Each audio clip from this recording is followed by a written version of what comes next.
The rich world was a population column from 1945 to 1992.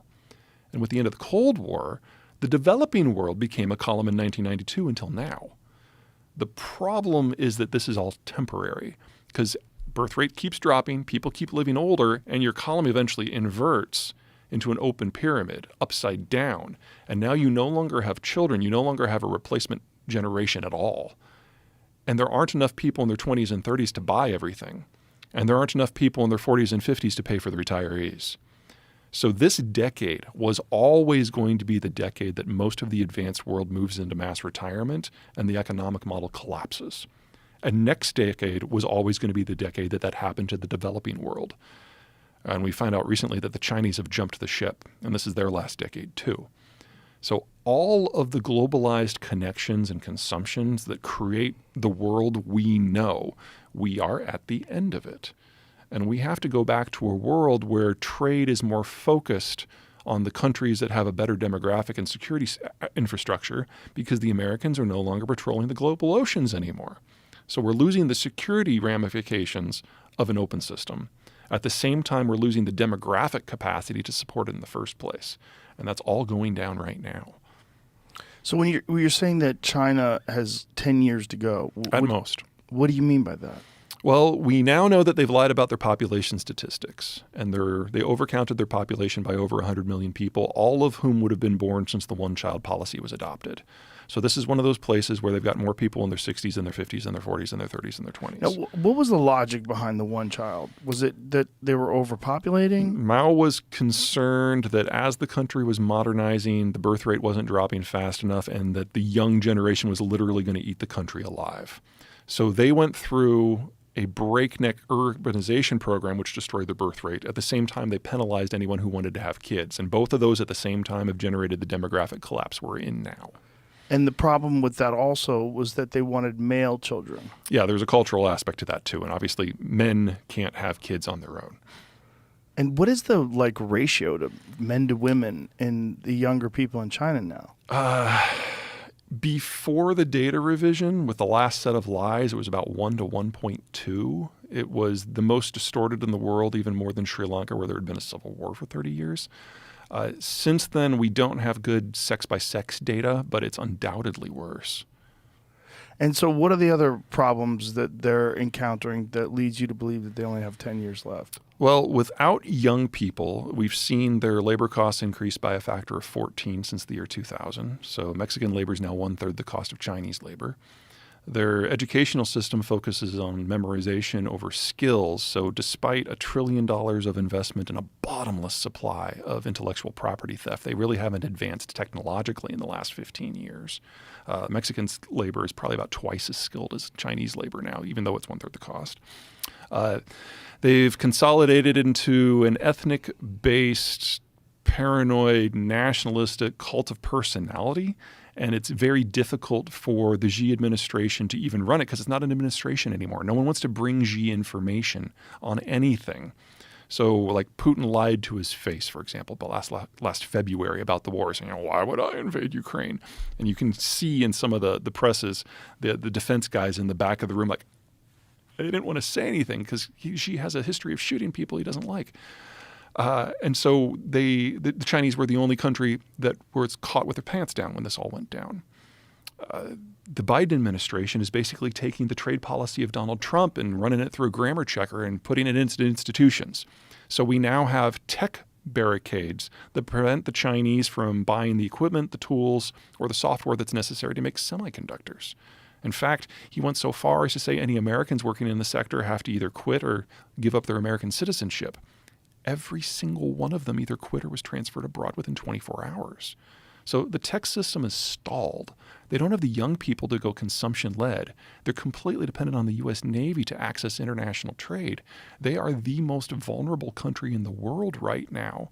And based on how things go with Russia, we're looking at a significant amount of raw materials falling off the map, specifically food and energy.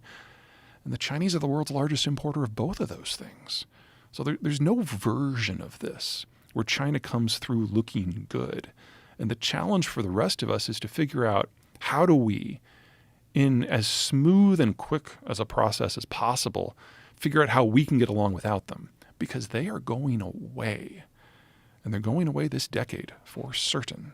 Well, if you say they're going away, clearly they're not just going to lay down. They're No, they'll going to die. try to adjust. Yeah, they'll die. Right? But how so? Do you think this is because, like, what is, other than, well, here would be a big problem, right? Mm-hmm. Taiwan.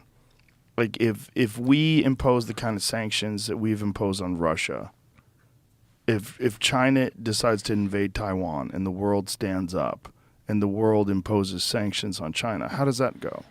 Very ugly for the Chinese. So, say what you will about the Russian economy. It's corrupt, it's inefficient, it's not very high value add, but it's a massive producer and exporter of food and energy. You put the sanctions that are on the Russians on Beijing, and you get a deindustrialization collapse and a famine that kills 500 million people in under a year. And the Chinese know this. They can only push so hard. Also, you can make the argument that if the Russians succeed, they actually solve or at least address some of their problems. Even if the Chinese were able to capture Taiwan without firing a shot, it doesn't solve anything for them. They're still food importers. They're still dependent upon the United States. They're still energy importers. And even if they take every single one of those semiconductor fab facilities intact, they don't know how to operate them because they can't operate their own. And their own are among the worst in the world, not the best. Whew.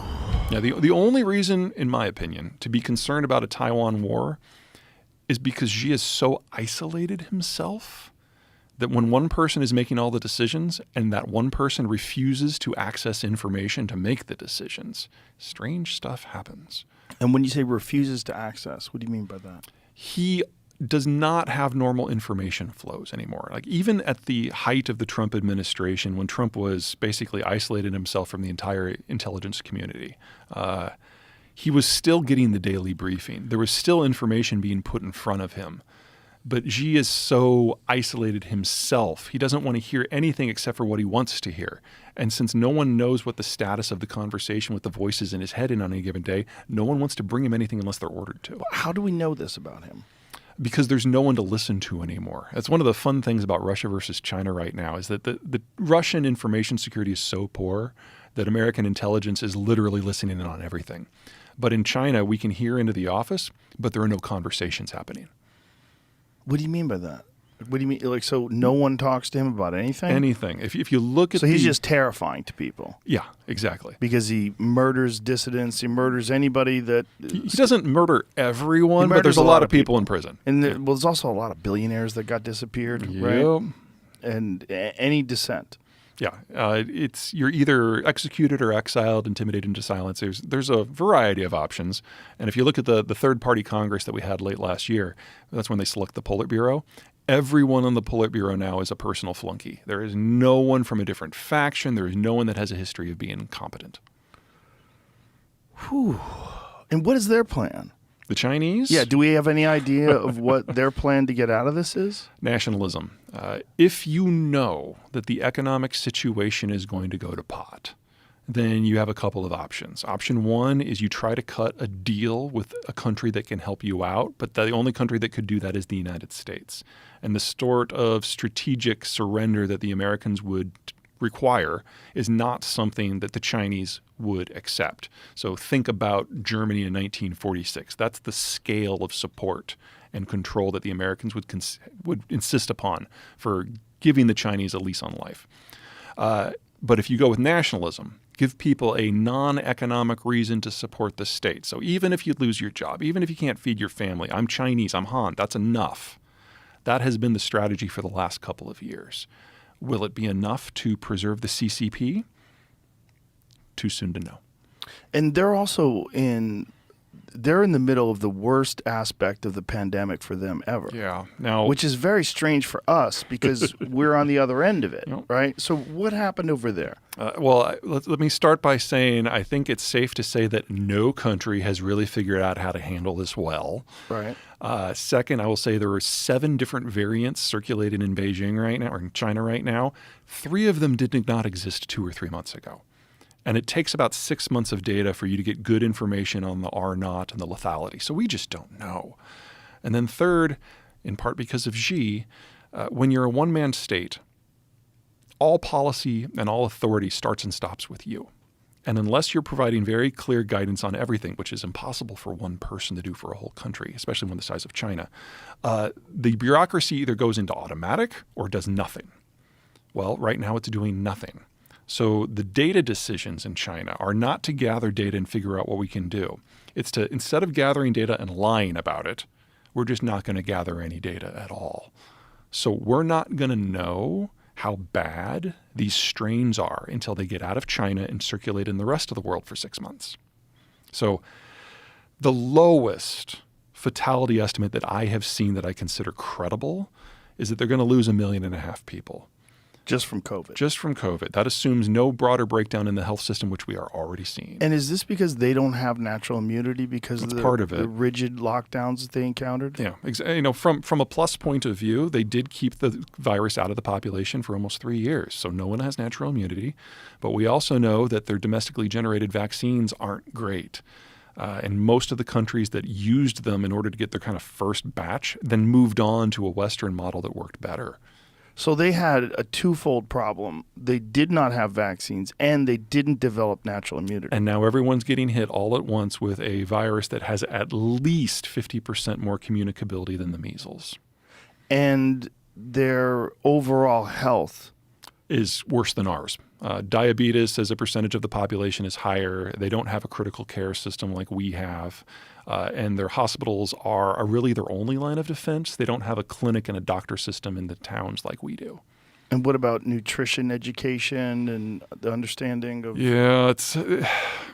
when you industrialize very, very quickly, especially in a culture like China where food is considered a sign of wealth, getting fat is the thing to do. So we've got a lot of diabetes, a lot of hypertension, a lot of overweight people, and over 2/3 of the population lives in a metro region, and their air quality sucks too. So we're kind of seeing like the worst aspects of the Indian system and the American system all in one.